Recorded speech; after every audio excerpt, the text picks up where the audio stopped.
Sejam bem-vindos a mais um programa Questionamento Jurídico, o seu programa semanal com os principais temas do mundo do direito.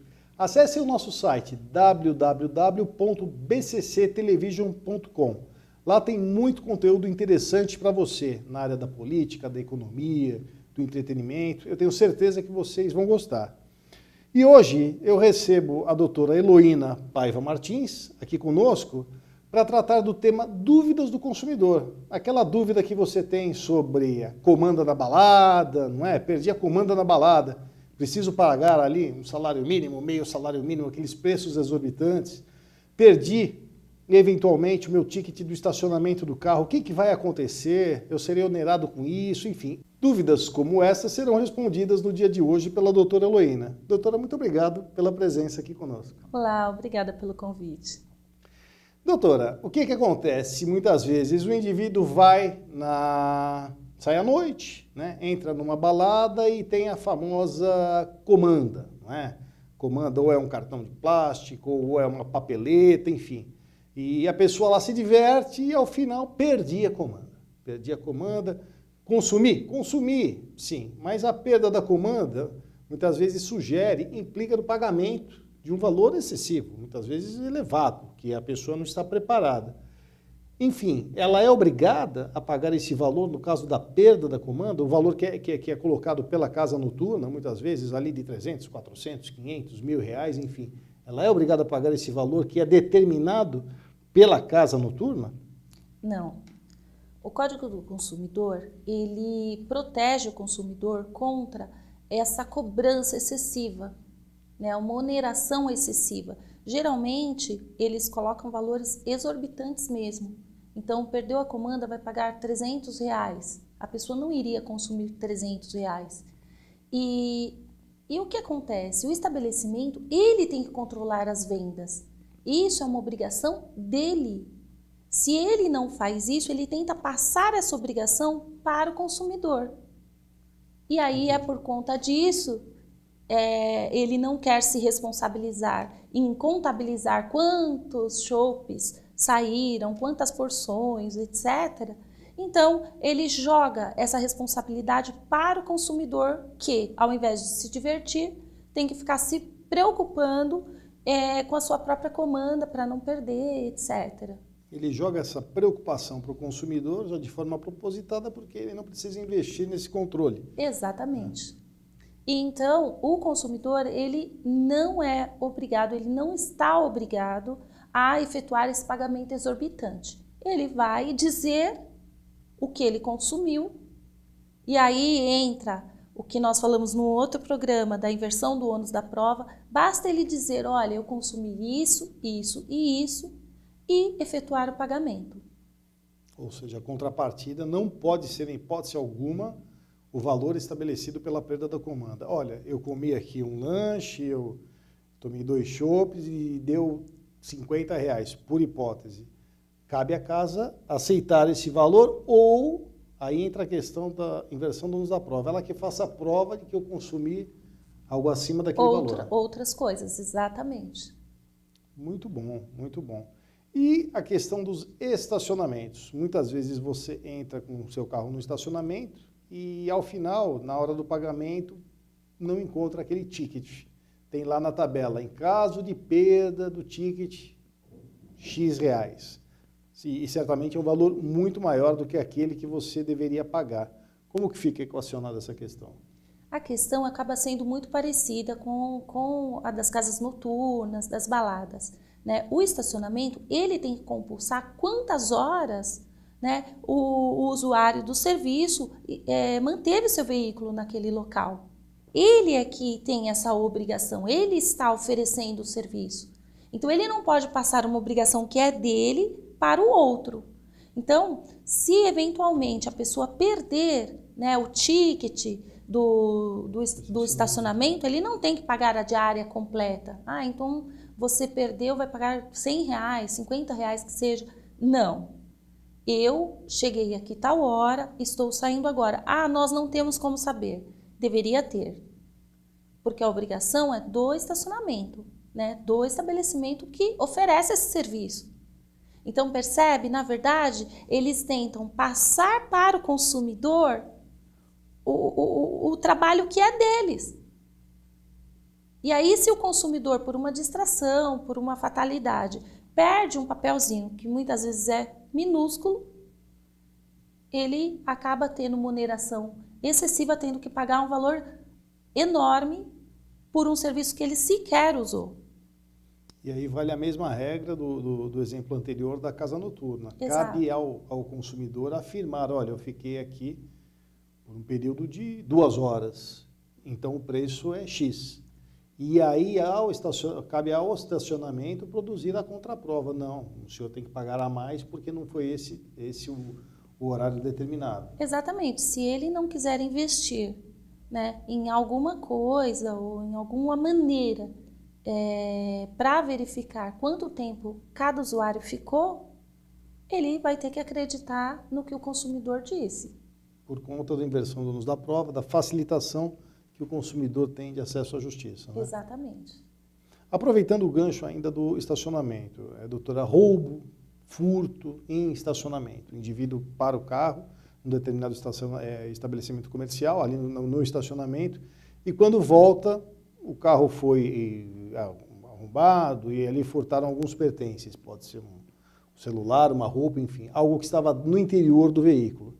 Todos os estacionamentos têm lá suas placas, né? Não nos responsabilizamos por objetos deixados no interior do veículo. Como é que funciona? Essa é uma questão bem interessante, porque realmente, primeiro, é muito comum você ver esse aviso de que eles não se responsabilizam. E, na verdade, não é apenas pelos objetos que estejam no interior do veículo. Podem ocorrer coisas como, por exemplo, alguém riscar o seu carro, ou amassar a lataria, ou eventualmente, como eu já ouvi dizer, até furtar o combustível. O que acontece? A responsabilidade é, sim, de quem forneceu o estacionamento.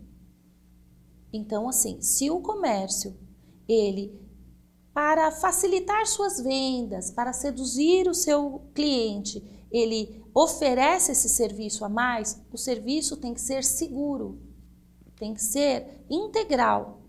Ele não pode oferecer uma enganação. Eu não posso aceitar este serviço com tranquilidade e recebê-lo como se eu tivesse deixado na rua, por exemplo.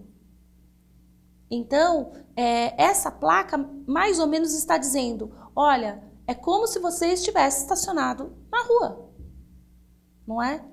Então, acaba sendo um chamariz, uma enganação, um engodo. Ele te dá uma sensação de segurança e aí quando você já entrou no estacionamento, ele te tira essa sensação. Isso não pode, né? É uma armadilha. Então, o código ele não permite. O que acontece? O estabelecimento ele é obrigado a arcar com qualquer coisa que ocorra com o seu veículo. Porque ele, por livre e espontânea vontade, ofereceu esse chamariz, digamos assim, até para aumentar suas próprias vendas. Né? Não é porque eles são muito legais. Existe algo por trás disso. E lógico, aumentar os lucros. Eu vou aproveitar a pergunta para fazer uma provocação. Sim. O indivíduo para o carro no estacionamento desse determinado estabelecimento, desse hipermercado, desse shopping, enfim. Ele para o carro, porque o estacionamento ali é oferecido por aquele estabelecimento. Só que ele não vai ao estabelecimento vinculado a esse estacionamento. Ele deixa o carro e vai pegar o metrô, ele vai passear a pé na rua, e depois ele volta e encontra o carro furtado, arrombado ou eventualmente batido. Ele tem o mesmo direito? Ele tem o mesmo direito. O estabelecimento que fornece esse lugar para estacionar, ele tem que garantir que esse lugar seja seguro, seguro para todos. Ele não tem como, por exemplo, punir esse usuário que se aproveitou da situação e não consumiu ali naquele local. Consumiu, sim, ele não tem como. O estabelecimento ele não pode punir esta atitude Até porque, de todo mundo que entrou neste estacionamento, ele não sabe quem vai e quem não vai consumir. Então, dizer que ele pode permitir que seja inseguro ou que numa eventualidade ele se livre do problema é algo que não me parece lógico. Ele tem que fornecer um estacionamento seguro para todos. E ele precisa, né, no caso o estabelecimento, ele precisa usar de outros modos para impedir que pessoas se aproveitem do estacionamento, prejudicando, lógico, a loja, os clientes da loja. Então, ele tem que lançar mão de algum sistema ou de um controle, uma validação de ticket, para que ele evite esse tipo de prática. Mas não o contrário, punir, porque ao punir, entre aspas, ele vai fornecer um ambiente inseguro também para os seus clientes. Ele não tem como saber quem é e quem não é o seu cliente. Se o critério é a segurança, exato, o estacionamento deve ser seguro a todos. A todos. Muito bem. Nós iremos a um breve intervalo e já retornaremos com o segundo bloco do programa Questionamento Jurídico. Não saiam daí.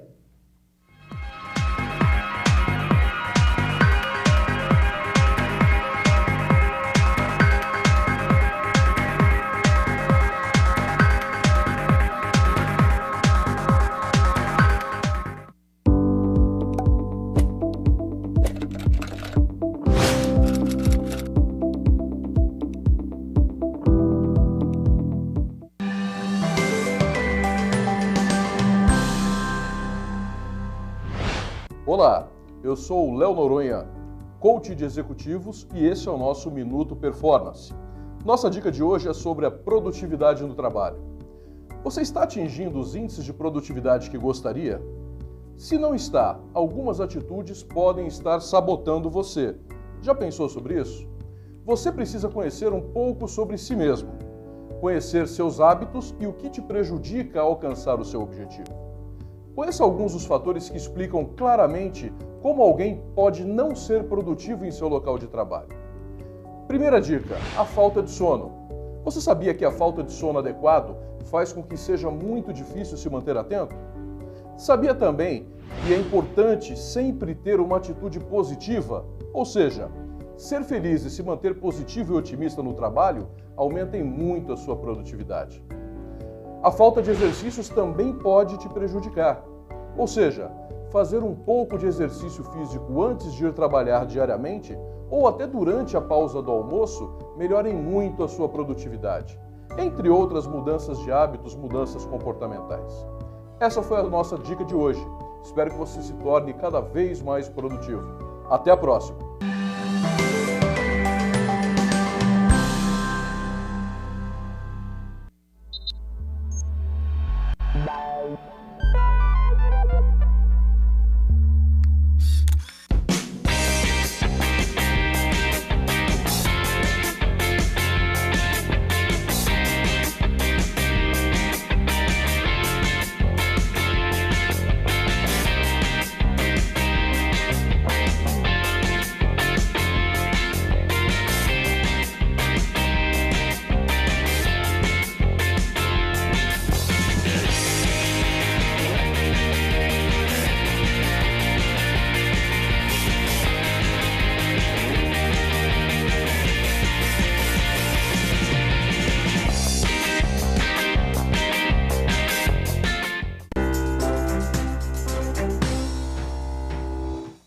Olá pessoal, eu sou o Dr. Leonardo Lopes, sou médico geriatra. Queria conversar com vocês sobre a importância de uma especialidade médica voltada para o envelhecimento, para o atendimento das pessoas idosas. É bastante diferente do que um atendimento clínico geral, como vocês conhecem. Na geriatria, a gente tem preocupações no cuidado com os pacientes bastante diferentes do que com o atendimento de um adulto. Vocês vão ver que é muito mais frequente que aconteçam problemas de memória, pessoas que têm problemas com o uso de certos medicamentos, chance da pessoa ter quedas, problemas relacionados com incontinência urinária, muito frequente pessoas que têm depressão, E todos esses fatores, eles estão relacionados com as doenças, com os problemas de saúde e com a prevenção que a gente tem que fazer. Então, ficar bem atento, porque o atendimento da pessoa idosa não é somente o atendimento de um adulto que está com mais anos, ele é um atendimento especializado.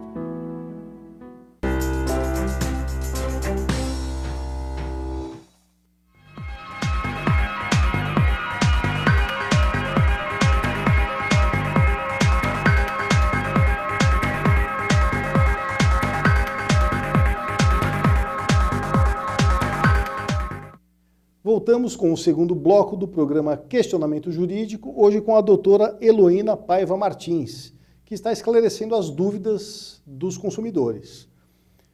Doutora, vamos imaginar a seguinte situação. Você vai sair de férias, né? Você vai ficar um mês sem consumir a sua internet, sem ligar a televisão. O pagamento é obrigatório, você é obrigado a pagar a fatura mensal da net, da internet, mesmo já sabendo que não vai usar e que, enfim, não vai desfrutar daquele consumo? Na verdade, sim, se o consumidor não se utilizar de um direito que o Código prevê, que é pedir a suspensão do serviço para a operadora. Então não é um cancelamento, ele sabendo que vai viajar, ele pede essa suspensão. Isso, exatamente. Então a pessoa já sabe que vai ficar fora uma semana, 15 dias, um mês, até 4 meses, ele pode solicitar à operadora, né, que fornece o serviço de internet, que fornece os serviços dessas TVs a cabo, a suspensão do serviço sem que haja o pagamento, uma vez que a operadora ela vai suspender o sinal. Então, a instalação vai continuar, tudo perfeitamente. Quando a pessoa retornar, ela pede que o serviço seja religado, digamos assim. E isso pode ser feito via aplicativo, via internet, via fone, não há maiores burocracias, é uma comunicação, cabe ao consumidor formalizar essa... Sim, ele formaliza a solicitação, confirma, formaliza essa solicitação e diz qual é o período que ele deseja que fique suspenso. Algumas operadoras, já sabendo do período, no dia do retorno, ela já volta a fornecer o sinal, né? Então, elas já deixam programado.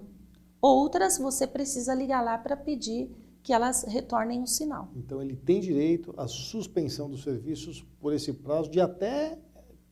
4 meses. Isso, até 120 dias, né, o consumidor pode pedir essa suspensão sem que o seu contrato seja cancelado, porque aí não precisa fazer um novo contrato, ele mantém o seu contrato com todas as suas cláusulas, ele não precisa pagar, porque ele não recebeu, não utilizou o serviço, não recebeu o sinal, então é uma economia, né? Não, com certeza. Doutora Heloína, uma pergunta recorrente aqui, que tem chegado muito para nós, é sobre atraso em obra. Vamos imaginar a seguinte situação, o indivíduo compra um imóvel na planta, que será entregue daqui a 3 anos. Então, ao longo desses 3 anos, ele se programa, ele coloca a casa dele à venda, ele consegue vender antes desses 3 anos, não é? Próximo da data de ingresso no novo imóvel, o que ele faz? Ele já muda os filhos de escola, ele conseguiu até um emprego, a esposa consegue um emprego pertinho da nova moradia, e tudo já alinhado com a data de entrega da obra. Vamos imaginar, por hipótese, em janeiro de 2017. Né? Ou vamos mandar para frente, em janeiro de 2020 será entregue a obra. E em dezembro, ele já tem toda a sua vida estruturada, filhos matriculados na nova escola, a esposa já alinhada com a nova situação de trabalho, ele também já preparado com os novos deslocamentos, tudo em virtude da data da entrega desse novo imóvel, desse novo apartamento que seja. Aí eu pergunto, a construtora atrasa a entrega e, de uma forma indireta, atrasa a vida desse indivíduo, porque aí as crianças vão, muito provavelmente, ter que viajar para ir até a escola, a esposa corre o risco de chegar atrasada, vai ter que sair muito mais cedo, enfim, a rotina vira uma verdadeira bagunça. Isso quando muitos já venderam seu imóvel e vão ter que ir para um hotel ou alugar um outro imóvel. Por quê?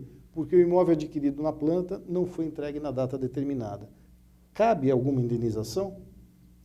Sim, na verdade, veja, você acabou descrevendo aqui todos os transtornos ou alguns transtornos que o consumidor acaba tendo ao adquirir um imóvel na planta, quando a construtora não faz a sua parte, quando ela não entrega no prazo. O Código do Consumidor, em si, ele não tratou deste tema, mas o Superior Tribunal de Justiça, ele já se posicionou no sentido de que a construtora deve indenizar todos esses transtornos. Então, a pessoa que adquiriu esse imóvel, ela tem sim como buscar uma indenização por ter se mudado de bairro, por de repente estar vivendo em um hotel, em virtude do atraso da obra. Mesmo porque a data de entrega é uma data futura, determinada, e é um prazo bastante razoável, né? Deve existir um planejamento prévio, não é uma entrega em um mês, em 15 dias, é de 1 ano, 2 anos, 3 anos. Então me parece bastante razoável, assim como as famílias têm que se organizar para essa nova realidade, quem está fornecendo, no caso a construtora também, não é? E a moradia é uma questão muito séria, né? Porque realmente mexe com a vida da família toda. Então, muitas vezes a pessoa, ela troca o local de trabalho, a escola dos filhos, todas essas questões que você trouxe, ela se programa para essa mudança. E aí, com o descumprimento, se o prédio ou mesmo o conjunto de casas, se não for entregue, olha o transtorno que essa pessoa vai ter, não é? Nada mais justo. Então, nada mais justo que ela seja indenizada por todos esses transtornos, danos, não só materiais, como morais também. Sim, certamente. Doutora, passagem de ônibus. O indivíduo comprou uma passagem de ônibus e arrumou uma carona. Ele perde a passagem, ele não vai mais, vai poder viajar de ônibus, porque ele vai com a carona, só que ele já comprou. Como é que fica? Então, neste caso, a pessoa até 3 horas antes do horário que está programado para a viagem, ela pode comunicar à empresa e essa passagem ela vai ficar disponível por 1 ano para esse consumidor. Ele pode utilizar em um outro momento. Então, ele não perde a passagem, mesmo que esteja com hora marcada, com o banco, né? Muitas vezes a pessoa escolhe o banco. Na janela, enfim. Exatamente. Então, ela pode cancelar e a empresa não cobrará nada mais por isso. Muito bem. Vamos falar um pouco sobre garantia. Na verdade, o indivíduo compra um determinado bem, um produto, um serviço e todo produto, todo serviço tem a sua garantia. Não é? Essa garantia ela é por lei, ela é dada pelas partes. Qual o prazo dessas garantias? Bom, o fabricante, né, ou até o prestador de serviço, por lei, ele tem a obrigação de dar uma garantia que nós chamamos de garantia legal. Então, a lei determina que algo que foi fabricado ou até um serviço que foi prestado, ele tenha uma garantia. E aí, cada produto vai ter a sua própria garantia com prazos diferenciados. As lojas, né, o comércio, ele vem oferecendo a garantia contratual, que é a garantia combinada entre as partes. Esta garantia ela não se confunde e nem elimina a garantia legal. Então, o que o consumidor precisa fazer é prestar bastante atenção, porque a garantia contratual é a chamada garantia estendida. E ela deve ter início só quando termina a garantia legal, porque senão o consumidor vai estar sendo lesado. Então, digamos que eu tenho uma garantia legal de 90 dias e eu adquiro uma estendida por mais 1 ano, esse 1 ano conta a partir do momento que terminar a garantia legal dos 90 dias, porque senão eu paguei 3 meses de garantia desnecessariamente, uma vez que eu já tinha a garantia legal, que é gratuita, que já vem com o produto, digamos assim. Ou seja, a garantia legal ela não está embutida na garantia contratual, muito pelo contrário, são garantias totalmente, são independentes. Sim, a garantia contratual ela não anula a garantia legal, nem vice-versa, né? A garantia legal ela vem junto com o produto. A compra do produto já te dá direito a essa garantia. Qualquer vício que venha a ser verificado, se ele for oculto só quando ele aparecer.